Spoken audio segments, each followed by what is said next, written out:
Which things about this game do you like? Okay, I'm gonna start same as when we were talking about Detroit. Everything.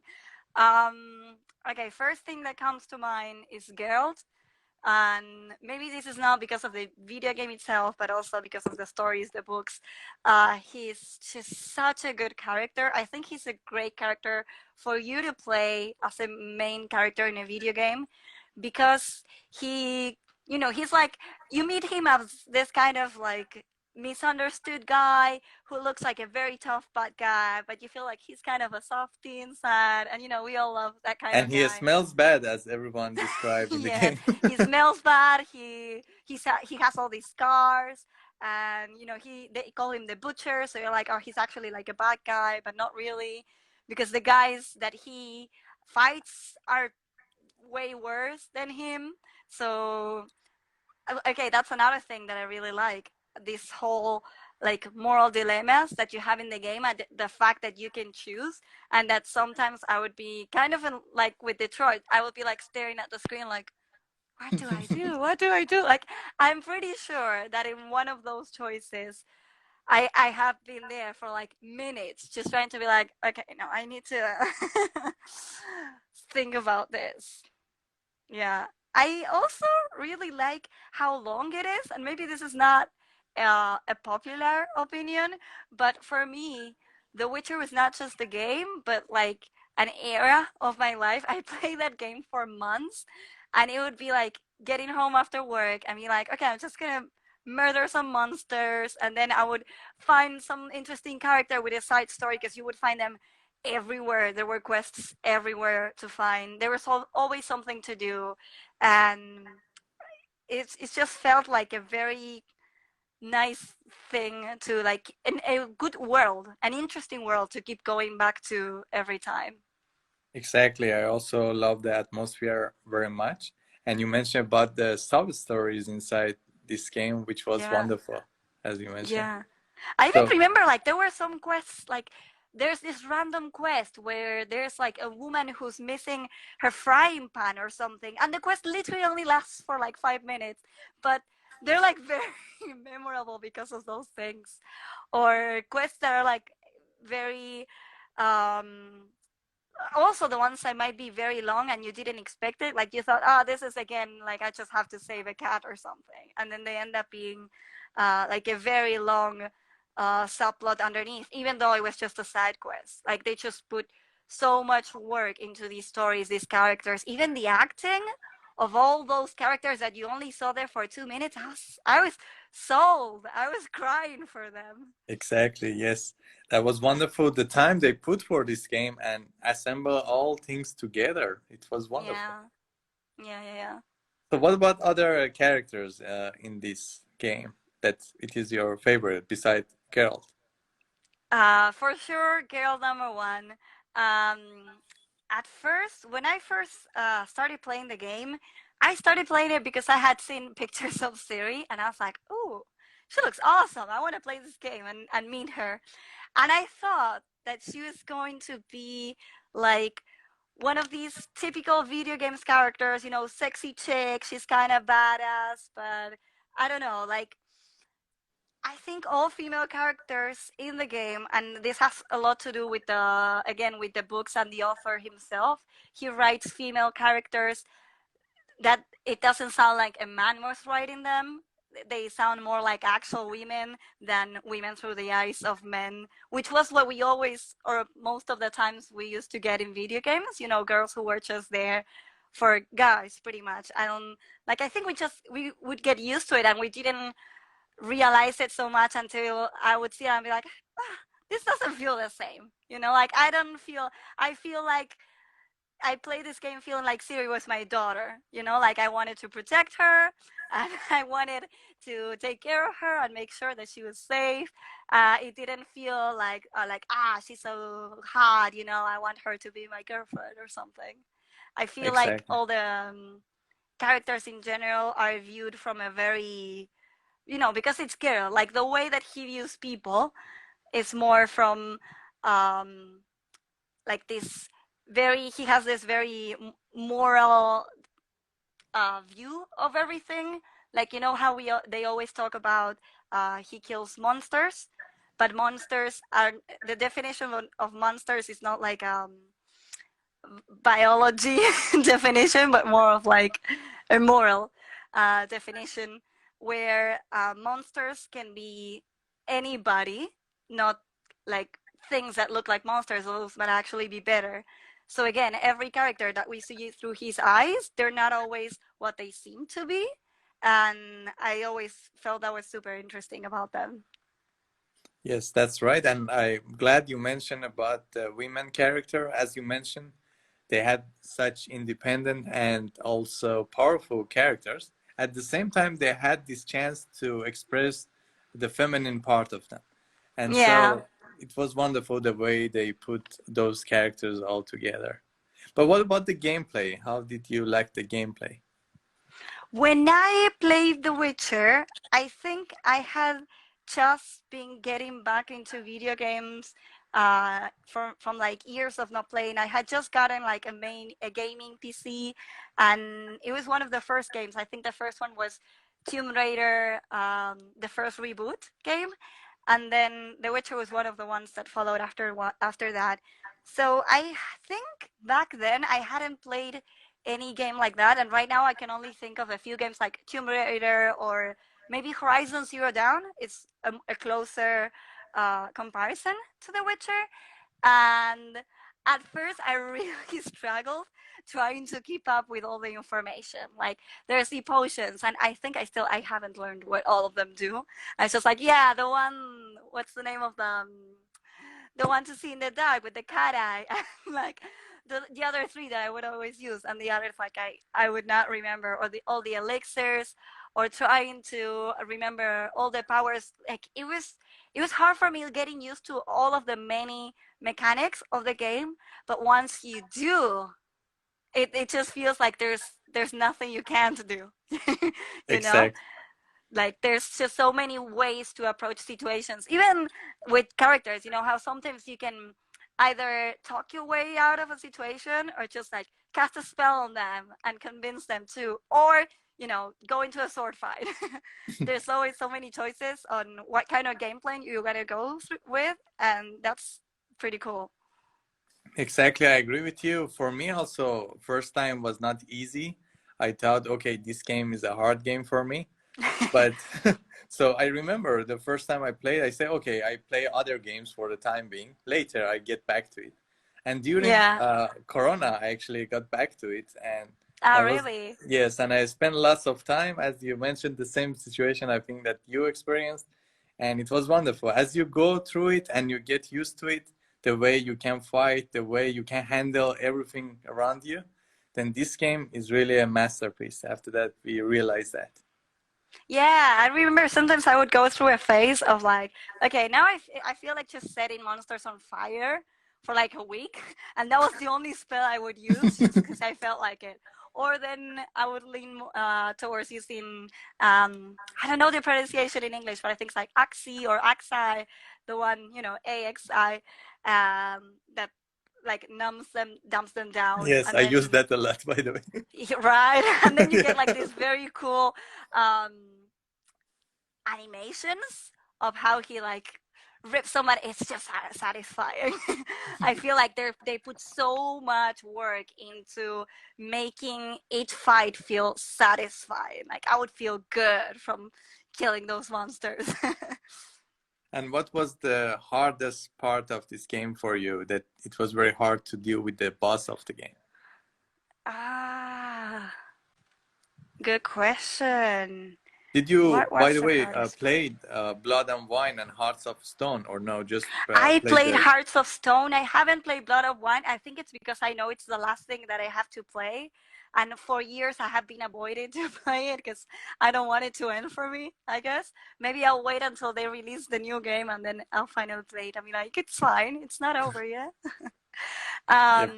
Hearts of Stone, that's a great story, by the way. I think, like, mechanics wise, the hardest part for me was this weird like it wasn't even a quest. I think I came across. a guarded castle or something. It's a part of the game. I don't know if you'll know what I'm talking about, but it's a part that I think also has a reference to Game of Thrones because they have a cell that looks towards a cliff, sort of like in Game of Thrones. They had put Tyrion into one of those, and I think that was the place that it was like a castle on top of a mountain. And I remember just dying and dying and dying and dying from all the arrows that they were throwing because I couldn't get to it, and that being like the most frustrating part for me. But it was more of like because of my lack of skill there. And then choices wise, I think towards the game I started becoming very self-aware of how my choices would affect Siri's future. I was like, I don't want to lose her, I don't want to lose her. And it would take me like a longer time to go through the scenes and trying to like choose the right um like path, I guess, for them to follow.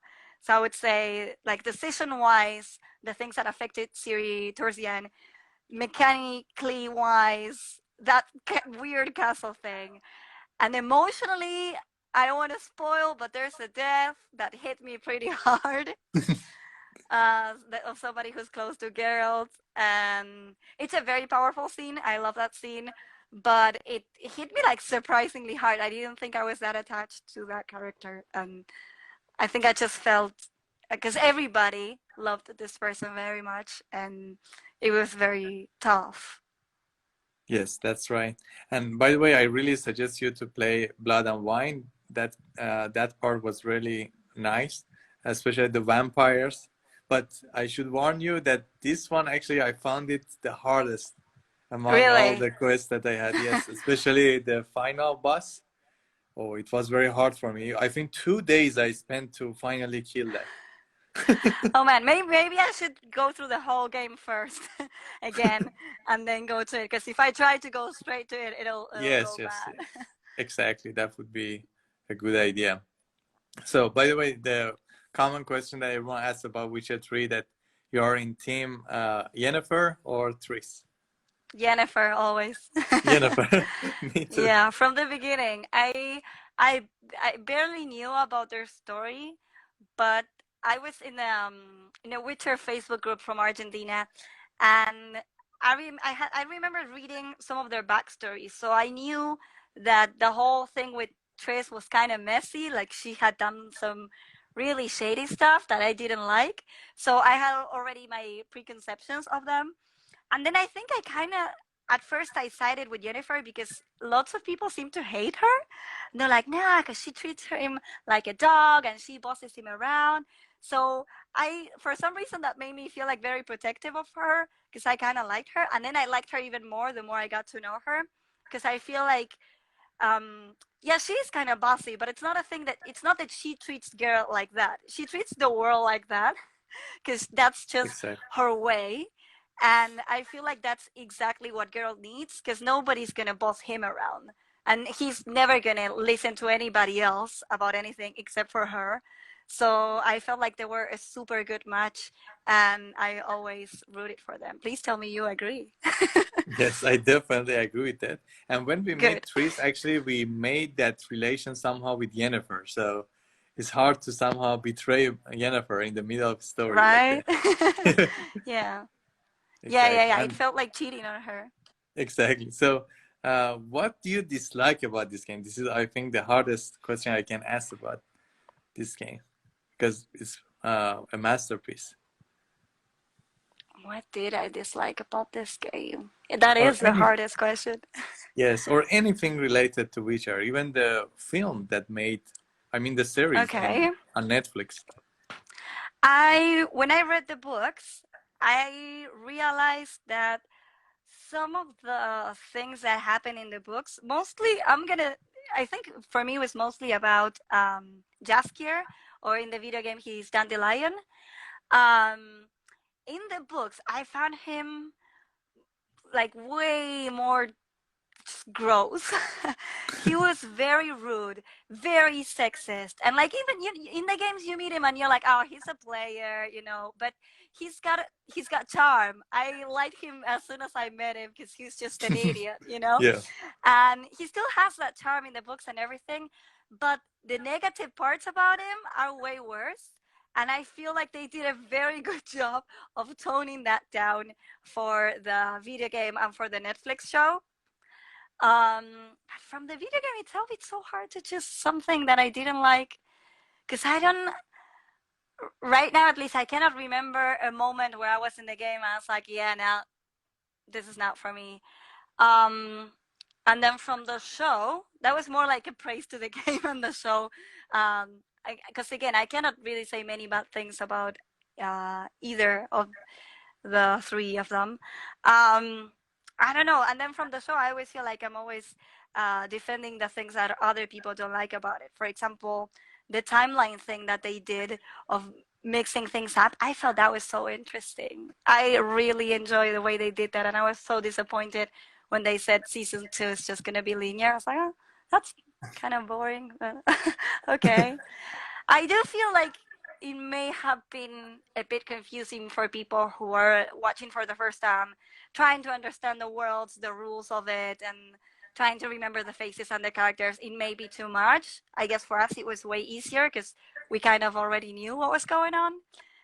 Especially if you've read the books, you know how the stories go. So, like you start to see like, ah, this is happening, but then this thing hasn't happened yet. So you kind of see it from the beginning. Whereas if you have no idea and you're just trying to grasp everything, I guess it must be tough. But again, it's hard to be like impartial about it because I have read the books and played the games, so I don't have that kind of viewpoint. Yeah, I see. And for me, you may be surprised that I hated that film, the series, and No, because no. it somehow ruined everything that I liked about Witcher. And Really? you, How? you I'm interested. and the most, I think the strongest reason I can give is about the casting choice.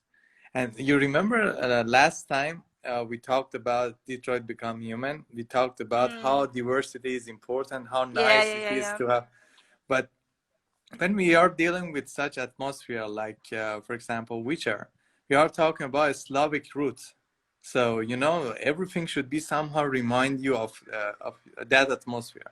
So when you have Mm. casts which are not that much related to it, so you lose your grasp of the atmosphere, and that's what Mm. I noticed. And I think I watched only 2 episodes, and I just stopped it, and I was very That makes disappointed me when I so sad. I kind of want to force you to go back and watch the whole thing. really. Um, I guess I kind of understand where you're coming from. I think I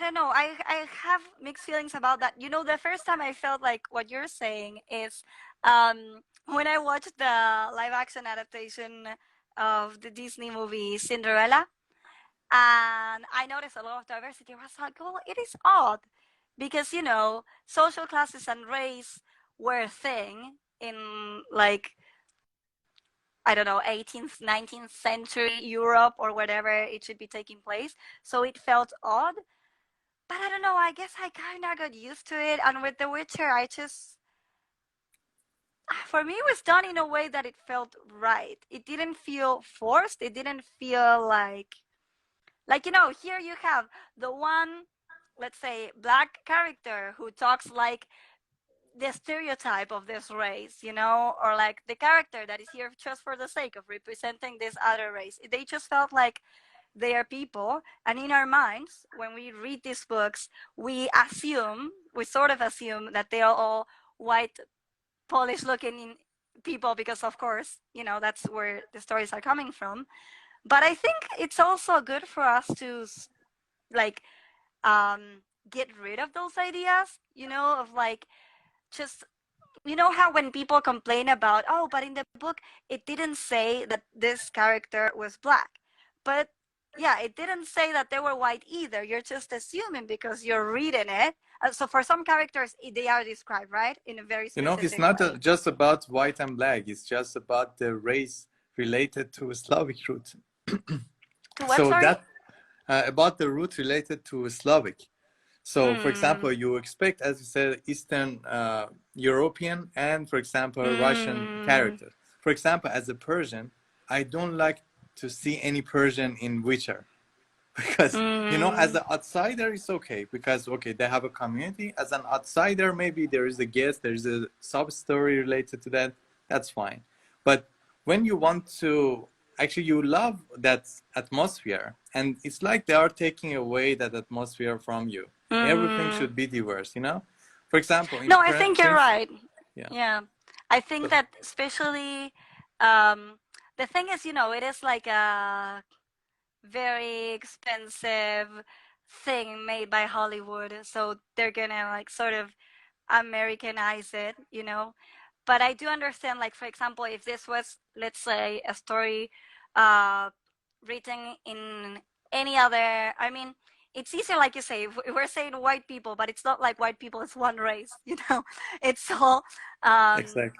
people are very diverse. And I do understand, like, it would be, it would have been nicer to maybe have unknown Polish actors, for example, play out these roles. That would have been maybe more interesting, and maybe it would have made more sense. Or even if I honestly don't know where they filmed this, but it would have been nice if they had used Polish. I don't know if they did. I actually have no idea. Maybe now. But if A they did, Swedish actor they had, but still, this is not I kind of want to Google it completely now. Slavic. Yeah. I think like when they take something that is, especially I know that in Poland this is a very very famous story.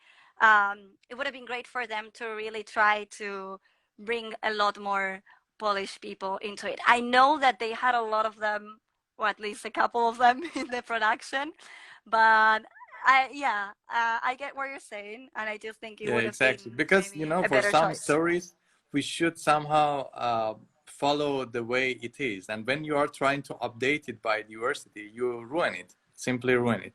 I Mm, agree that for mm. many stories, we should have it, and it's wonderful. And in Detroit Become Human, I agree with you, and it is wonderful that we have such atmosphere. But for something like this, or for example, Prince of Persia, you expect to see a Persian team and also No, Persian okay, actors. that All of them were that one white is the guys, you know. best example because that one, like, you can clearly see what happened there. Like, it makes no sense. Yeah, it's like me Exactly. putting on a kimono and be like, oh, now I'm going to represent this Japanese girl from this Japanese story. That would make like no sense. But yeah, I guess they missed a pretty big chance there. Yes, that was my only problem with this topic. But for game, yes, for game, it was a masterpiece, and I cannot even mention one problem related to this game. The only thing is that maybe we should be patient, give it time. Then when we understand how it goes, then it's a wonderful game.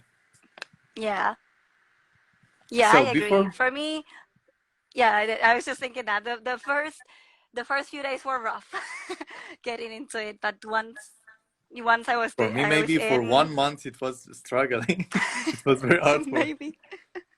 I used to, Yes. for example, gunfights or something like that in the video games, but for playing with Mm. swords, I was not ready for that. I didn't know how to dodge. It took me months to learn how to dodge, to realize that that was a thing. Yeah, there's a Exactly. lot of things that you have to like get the hand of to get the game right. So yeah. So, is there something to add about Witcher, or let's move on to Life is Strange? I would ask you to show another chance. If you get past I would say just think of it as they did that sort of as a way to water it down for audiences, I guess. And putting Henry Cavill there was like was going to attract many people, obviously. And I do like his performance, and I think they have very good actors. And I understand your reasons, but if you ever feel like just like a little bit like maybe I should do it. Maybe I Give it should another forget chance. about the game. If I forget about the game, maybe then. It's a think it's a completely different thing. Yes, Yeah. exactly.